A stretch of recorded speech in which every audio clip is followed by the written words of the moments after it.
우리 하나님 말씀 같이 보겠습니다. 하나님 말씀 사사기 6장, 사사기 6장을 보겠습니다. 1절부터 6절까지 사사기 6장 1절부터 6절까지 한 절씩 교독하겠습니다. 이스라엘 자손이 또 여호와의 목전에 악을 행하였으므로 여호와께서 7년 동안 그들을 미디안의 손에 붙이시니 미디안의 손이 이스라엘을 이긴지라. 이스라엘 자손이 미디안을 인하여 산에서 구멍과 굴과 산성을 자기를 위하여 만들었으며 이스라엘이 파송한 때면 미디안 사람, 아말렉 사람, 동방 사람이 치러 올라와서 진을 치고 가사에 이르도록 토지 소산을 멸하여 이스라엘 가운데 식물을 남겨두지 아니하며 양이나 소나 나귀도 남기지 아니하니 이는 그들이 그 짐승과 장막을 가지고 올라와서 메뚜기 떼같이 들어오니 그 사람과 약대가 무수함이라. 그들이 그 땅에 들어와 멸하려 하니 이스라엘이 미디안을 인하여 미약함이 심한지라. 이에 이스라엘 자손이 여호와께 부르짖었더라. 아멘. 예. 오늘 본문 말씀 1절에 보면 이렇게 말씀합니다. 이스라엘 백성들이 여호와 하나님의 목전에서 악을 행하였으므로 하나님께서 그들을 미디안 손에 붙이셨더니 7년 동안 그들을 괴롭혔더라. 그래서 7년 동안 그들이 그것을 괴롭혔는데, 그래서 그 7년 동안 얼마나 고난을 당했는가 하면 2절에 보면 이스라엘 백성들이 미디안 사람들, 동방 사람들, 이 사람들을 아말렉 사람들 이들을 피해서 산으로 올라가서 구멍을 만들고 굴을 만들고 산성을 만들어 놓고 피해서 삽니다. 또 뿐만 아니라 이들이 올라와 가지고 그들이 그냥 와서 그냥 올라온 게 아니고 와서 진을 쳐서 이 이스라엘의 소산들을 다 멸하는데 식물도 빼앗아가고 양도 소도 나귀도 남기지 않고 다 빼앗아 갑니다. 그런데 하나님은 말씀하시기를 그들이 그냥 오는 게 아니고 완전 약탈하러 올라오는 거예요. 그래서 뭐냐면 5절에 이렇게 말씀하셔요. 짐승을 가지고 오고, 짐승은 뭐예요? 쉽게 말하면 막 잔뜩 빼앗아 간다는 거예요. 우리가 그냥 조금 빼앗아서 어깨 메고 가는 것보다가 옛날에 보면 소달구지를 끌고 와서 잔뜩 싣고 가는 거하고는 급이 다르잖아요, 그죠? 그렇듯이 그들은 짐승을 가지고 오고 장막을 가지고 와서 이스라엘 백성들 것을 빼앗아 가는데 그 모습이 얼마나 많은지 메뚜기 떼와 같았다. 메뚜기 떼와 같았다. 그렇게 말씀을 하셔요. 그래서 5절에 이렇게 말씀을 합니다. 우리 5절 한번 볼게요. 이는 그들이 그 짐승과 장막을 가지고 올라와서 메뚜기 떼까지 들어오니 그 사람과 약대가 무수함이라. 그들이 그 땅에 들어와 멸하려 했다. 이렇게 말합니다. 우리는 이렇게 한국 사람들이, 우리 예수 믿는 성도들이 성경을 보다가 보면 이 이스라엘 백성들을 참 손가락질 말이야. 저 바보 같은 짓을 왜 똑같이 계속 반복할까? 오늘 우리가 사사기 6장을 보는데 사사기 3장에도 똑같아요. 이스라엘 백성들이 하나님 앞에서 죄를 지어서 하나님이 메소포타미아에 부침에 이 구산 리사다임 왕을 8년 동안 섬기고 비참해진단 말이에요. 8년을 그래서 하나님 앞에 또 막 부르짖어 기도했더니 하나님께서 이 온니엘을 통해 가지고 건져 주시고 40년을 태평하게 해요. 그리고 또 온니엘이 죽고 나니까 이스라엘 백성이 또 죄를 짓기 시작하는 거, 격결 가기 시작하는 거예요. 그러니까 하나님이 이 모압 왕 에글론을 통해 가지고 이스라엘 백성들을 또 괴롭게 해요. 그때가 18년 괴롭게 합니다. 그러니까 메소포타미아 8년 때 8년에 회개하고 그다음에 또 에글론 왕한테 18년을 한 다음에 고통당하고 그리고 또 하나님 앞에 막 기도를 해요. 그런데 에훗이 그렇게 하니까 하나님이 에훗을 보내 가지고 또 이렇게 태평을 얻게 해요. 80년을 태평을 얻게 해요. 그리고 난 다음에 또 이스라엘 백성이 또 죄를 짓는 거예요. 그래서 가나안 왕 야빈을 통해 가지고 이렇게 고통을 또 20년을 고통을 당하게 20년을 고통을 당하게 해요. 그랬더니 하나님이 이 드보라를 통해서 오늘 40년을 태평을 하게 하고 이제는 드보라의 어제 찬양이 있었잖아요, 그죠? 드보라가 찬양을 하고 드보라가 죽은 다음에 또 오늘 본문 말씀이에요. 죄를 지어서 가나안한테 7년 가나안 족속들, 동방 족속들, 아말렉 족속들한테 고난을 당해서 7년을 고난을 당해요. 그래서 이제 하나님이 이 기도를 들으시고 이제 기드온을 세워준단 말이에요. 기드온을 세워주는데 이제 오늘 우리 6장인데 7장, 8장 이 기드온에 대한 얘기가 정말로 많아요. 깊어요. 이 6장, 7장, 8장에 걸쳐서 기드온을 통해서 하나님께서 이스라엘 백성들을 지켜 회복시켜 주시는데 그런데 이 기드온을 통해서 이렇게 회복시켜 줘서 하나님이 40년을 또 태평을 하게 해요. 그런데 중요한 것은 뭐냐 하면 중요한 것은 이때를 이래고는 또 죄를 지어요. 그러니까 사사기를 보면 기본이 뭐라 그럴까 7년에서부터 시작해서 20년 심할 때는 40년까지 고난을 당하고 난 다음에 거의 대부분 7년에서부터 20년 사이에 그 넘어가는 건 많지 않고 그 정도 고난을 당하고 나면 그러면 깨닫고 막 회개하고 하나님 앞에 부르짖어 기도하고 그래요. 그리고 하나님 도움을 받고 이게 동태바퀴 돌아가듯이 자전거 바퀴 앞바퀴가 돌아가고 뒷바퀴 돌아 똑같은 일을 계속을 해요.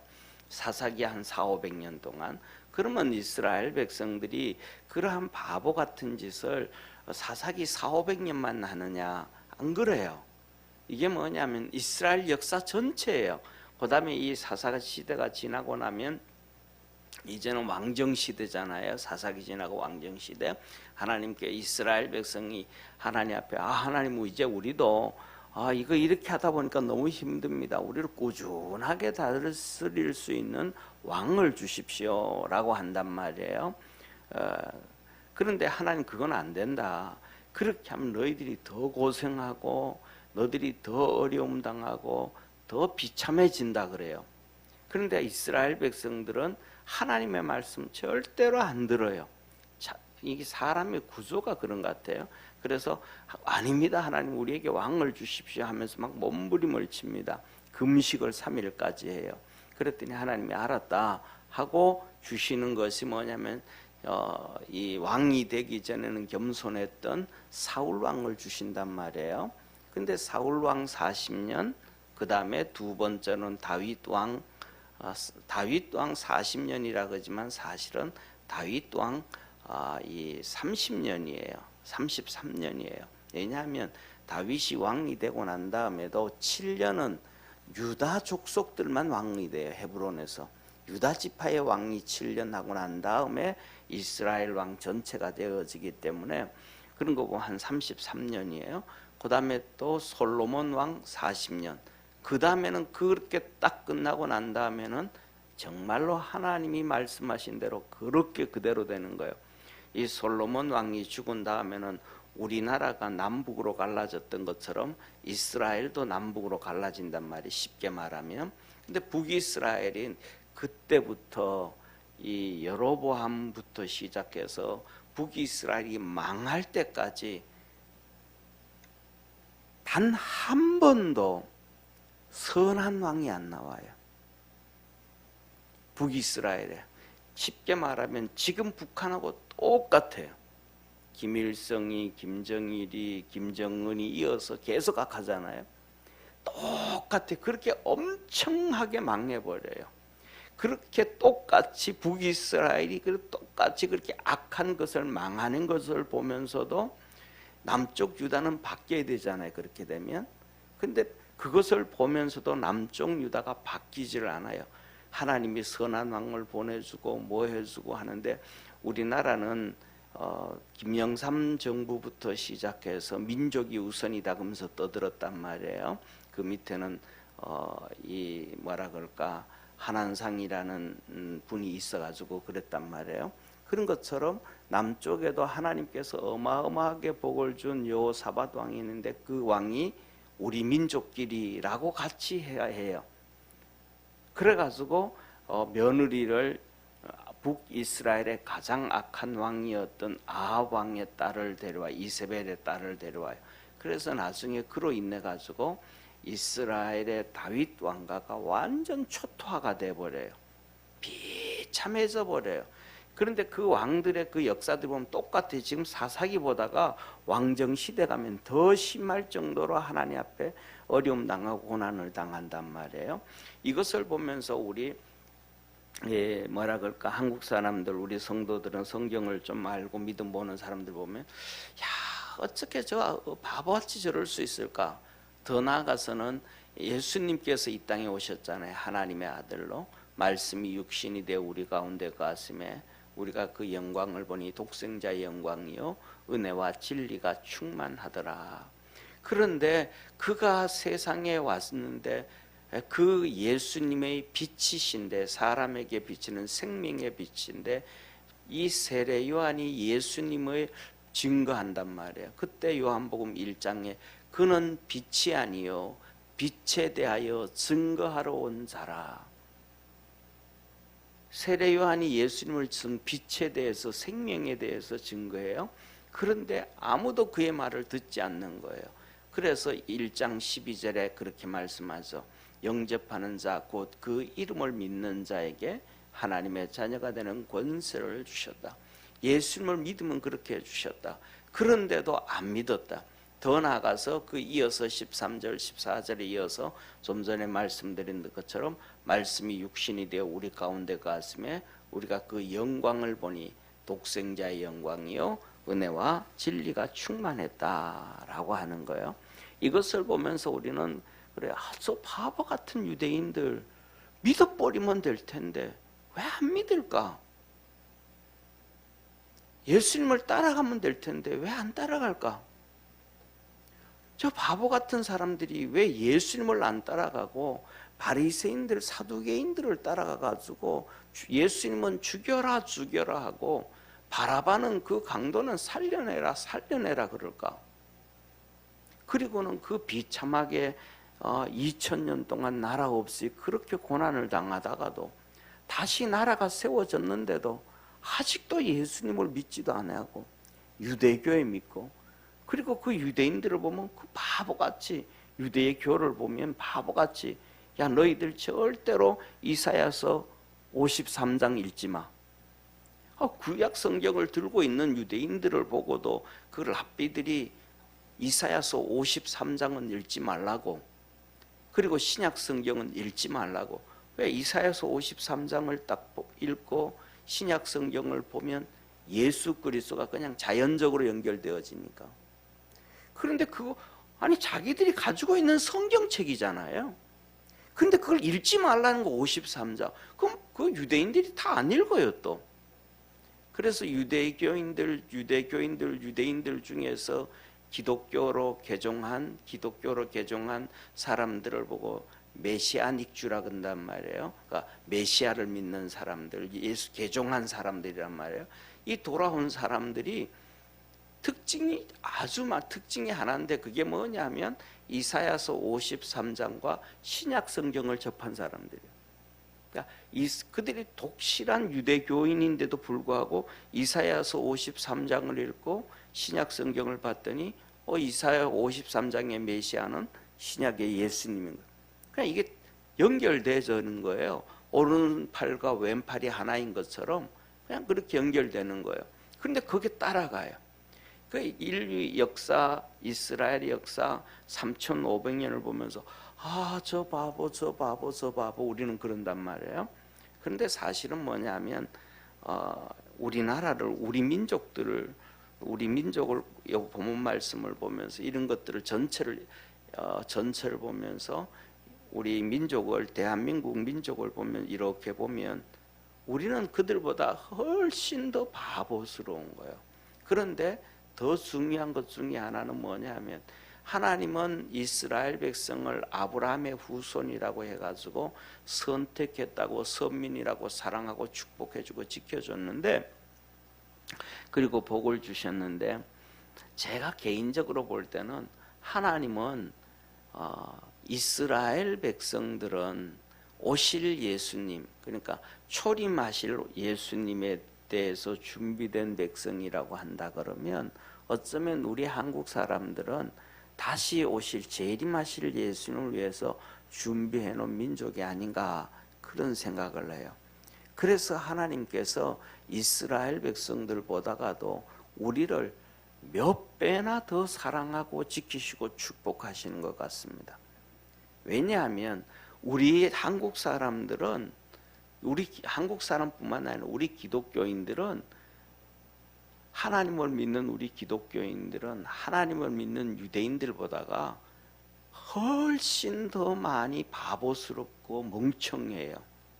왜 바보스럽고 멍청하냐 하면 오늘 여기 사사기에도 보면 고난을 7년 이 메소포타미아한테 8년 당하고는 막 부르짖어 기도하고 회개하잖아요.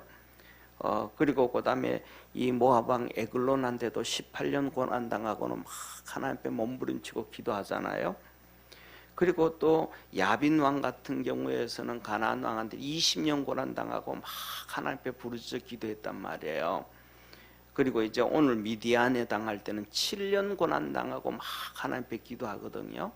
근데 우리나라는 보면 첫째로 보면 우리가 일본으로부터 독립이 되어지고 난 다음에 북한의 기독교인들이 대한민국의 이 남쪽 대한민국의 기독교인들보다가 몇 배는 많았어요. 왜냐하면 일제시대 때 교회 이 한반도의 부흥이 저 함경도부터 시작해서 부흥이 내려오기 시작해요. 부흥의 운동이 함경도부터 시작해서 부흥운동이 내려오다가 그것이 폭발해버린 것이 평양이에요. 1907년. 그래서 평양의 부흥운동이 어마어마하게 되어버린 거예요. 그래서 쉽게 말하면 그 당시에 일제시대 당시에 평양이 하나요. 평양 하나의 장로교 노회가 있었어요. 평양 노회가 있었어요. 그런데 이 우리나라 대한민국에는 경남 노회예요. 쉽게 말하면 경남도가 부산 전체 경남 전체가 하나의 도예요. 평양은 도시 하나의 노회인데 이 우리나라는 이 전체 경상남도 전체를 하나로 노회였단 말이에요. 그 정도로 북한의 부흥이 일어났던 곳이에요. 그런데 김일성이가 들어왔잖아요. 김일성이가 들어왔는데 그때 일제시대 때 그 엄청난 하나님 앞에 쓰임받았던 부흥 강사였던 강사님들이 거의 대부분 북한에 있어요. 한국이 아니었어요. 대표적으로 우리가 아는 건 김익두 목사님 있잖아요. 그죠? 그분 북한이에요. 그분이 왔어요. 그분이 김일성이가 들어갈 때 하나님이 보낸 사람이라고 막 다 앞장섰었어요. 속았죠. 전부 다. 그런데 순교당해서 결국은 김익두 목사님이 김일성이한테요. 그렇게 막 망하해져 그렇게 되어지는 것 보면서도 북한의 기독교인들이 한 게 아무것도 없어요. 그냥 팔짱 끼고 가만히 있는 거예요. 45년부터 시작해서 6.25 사변 일어나고 그 다음에까지도. 그리고는 수많은 기독교인들이 교회 다 버리고 재산 다 버리고 일사후퇴 때 대한민국으로 넘어와요. 그 기독교인들이. 그래 넘어와가지고 대한민국의 교회 부흥을 북한 사람들이 다 이룬 거예요. 충년교회, 영락교회, 대표적인 교회들 한국교회가 전부 북한에서 넘어온 기독교인들이었어요. 그러니까 오히려 뭐냐면 그때부터 지금은 오늘날 우리가 코로나잖아요. 전 세계가 코로나로 다 있는데 우리는 유럽 교회가 망했다, 미국 교회가 망했다, 이제는 한국 교회밖에 없다 이렇게 떠들고 있으면서 이거는 뭐냐면 제가 생각하기에는요 스스로 머리에다가 이렇게 마취하는 것 같아요. 스스로 마취약 넣는 것 같아요. 왜냐하면 그렇게 망했다고 하는 미국 교회는 코로나 시대에서 예배 못 드리게 한다고 갈보리 교회라든지 은혜교회라든지 고소를 해가지고 법조인들과 기독교인들과 교회가 고소를 해가지고 대법원에서 이겨요. 예배 못 드리게 하는 걸 드리게 만든단 말이에요. 그게 벌써 1년 지났어요. 그런데 한국어는 큰 교회들부터 시작해서 그렇게 한국 교회가 지금 이렇게 지나면서 작년 10월, 11월로 기억되는데 국민일보에서는 이 코로나로 인해서 한국 교회가 7천에서 12,000교회가 문을 닫았다는 거예요. 그러면 7,000교회가 문을 닫았다는 것은 10%가 문을 닫았다는 것이고 만일에 12,000까지 됐다면 13%, 14%가 벌써 교회가 문을 닫았다는 거예요. 작은 교회들은요. 큰 교회는요, 조금 큰 교회는 예배 드리려고 가려고 그러면 사전에 먼저 교회 연락해야 돼요. 순서를 기다려야 돼요. 명수가 오늘은 이번에는 200명까지 예배 드려야 되는데 당신은 명수에 못 들어옵니다. 이번에는 뭐 예배 못 드립니다. 그렇게 되어지는데도 한국교회 목사님들, 큰 교회들, 그 안에 있는 수많은 법조인들 전부 다 침묵하고 가만히 있는 거예요. 이스라엘 백성들은 이렇게 되면 벌써 기도하고 난리를 피우고 몸부림을 쳤을 텐데 하나님 우리에게도 정말 위대한 하나님을 대언해서 이끌어갈 수 있는 지도자를 주옵소서 기도하고 해서 기도원도 일어나고 온니엘도 일어나고 이 사람도 일어나고 저 사람도 일어날 텐데 전부 아무것도 안 하는 거예요. 그럼에도 불구하고 하나님의 역사가 지금 이렇게 있다는 것은 하나님이 우리 이스라엘 백성들보다가 우리를 더 사랑하고 축복해 주신다라는 증거예요. 그리고 더 나아가서 목사님은 그러잖아요. 어떤 분은 그래. 목사님 이제 그거는 2년밖에 안 되지 않습니까? 이스라엘 백성들은 최소한 7년, 8년, 18년, 20년 이렇게 고난 당해야 되지 않습니까? 그러거든요. 근데 그 반대에 엄밀하게 따져보면요. 정말로 냉철하게 보면 30년이에요. 30년. 김영삼 대통령 정부가 들어서서 한국에 제일 먼저 파괴한 것이 김영삼 정부가 군부대 교회 다 망가뜨려 버렸거든요. 군부대에서 목사들 다 없애버리고 불교 스님들 집어넣고 그 다음에 천주교 신부들 집어넣어 해가지고 교회가 교회의 성도 교회는 있는데 군인들이 와서 예배 드리려고 하면 목사님이 없는 거예요. 김영삼 정부가 한 거거든요. 그때부터 교회를 다 박살내버린 거예요. 그런데도 가만히 있는 거예요. 가만히 있는 거예요. 30년이 됐는데도. 그래서 뭐냐면 우리가 몇 명 되어지지 않지만은 하나님 앞에 나와서 부르짖어 기도할 수 있는 그러한 믿음의 성도가 되어지기를 축원합니다. 어려움 당하고 힘들 때 그것을 해결했던 길은 성경에 보면 성경을 읽어서 성경을 써서 그 다음에 사경례를 해서 그래서 되어진 게 한 번도 없어요.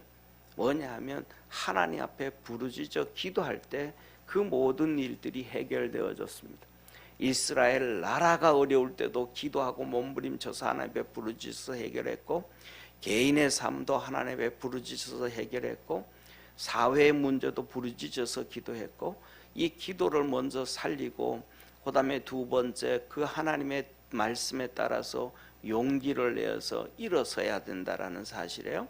그래서 일어섰을 때 이들이 기도만 해가지고 해결된 게 아니고 기도하고 난 다음에는 그 다음에 일어서서 전쟁을 한 거예요. 그 전쟁을 해가지고 다 이긴 거예요. 그래서 우리 믿음의 성도들이 하나님 앞에서 이 부르짖고 기도하고 믿음으로 설 수 있는, 정말로 이때는 기도해서 우리 주님 하신 말씀이 근신하고 깨어 있으라, 이 말은 하나님 앞에 깨어서 기도하고 일어서라는 얘기잖아요. 그러니까 부르짖어 기도하고 간구하고 믿음으로 우뚝하게 설 수 있는 축복의 성도가 되기를 주의 이름으로 축원합니다. 기도드리겠습니다. 전능하신 하나님 아버지, 이스라엘 백성이 또 죄를 짓고 어려움을 당해서 미디안에 7년을 고난당합니다. 7년 고난당하니까 이래서는 안 되겠다 하고 일어서서 부르짖어 간구하고 하나님 앞에 엎드리며 하나님께서 기드온이라는 사람을 보냅니다. 그를 통해서 온 국민이 하나 되어지고 또 군사를 만들고 일어나서 결국은 전쟁에서 이기고 또 하나님이 주시는 축복 가운데 40년을 태평을 합니다.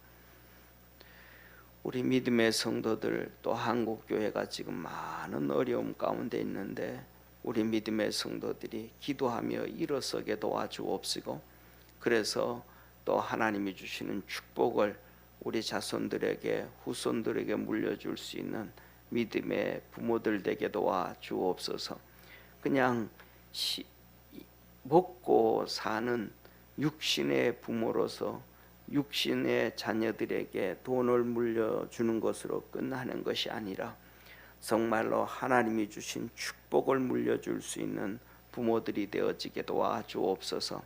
기도를 물려줄 수 있는 자 되게 도와주옵시고 신앙을 물려줄 수 있는 복된 성도들 되게 하옵소서. 이 새벽에 하나님 앞에 부르짖어 또 기도할 때 주께서 하늘 문을 여시고 은혜 베풀어 주시고 성령의 도우심 있게 하여 주옵소서. 예수님의 이름으로 기도드립니다. 아멘.